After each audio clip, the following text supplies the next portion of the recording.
बिस्मिल्लाहिर्रहमानिर्रहीम। अस्सलाम वालेकुम प्यारे लिसनर। अभी जो हमने मेरे भाई ने 5000 रुपये इसको दिए, ये लाहौर से हमारी एक बहन है, उसका भांजा बीमार है, उसके लिए खसूसी दुआएं करें। ये 4 बेटियां हैं, इसकी माँ किडनी की मरीज़ है, अभी भी वो इमरजेंसी में है।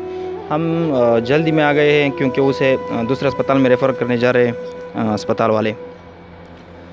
तो ये सिर्फ़ हमारा नहीं है, आप सब का फ़र्ज़ बनता है, हर जवान का, हर बहन का, हर भाई का, जिसके अंदर एहसास है इंसानियत का, कम से कम 50-100 रुपये, जितना भी आपकी बस की ताकत की बात हो, आप भेजिए। तो इनकी माँ को ज़िंदगी दिलवाने के लिए सिर्फ़ इस कोशिश में हमारे साथ शामिल हो जाए, इंशाल्लाह आपको अल्लाह ताला अजर अज़ीम देगा। तो इन बच्चों की खातिर हमारा साथ दीजिए। पाकिस्तान जिंदाबाद। शुक्रिया।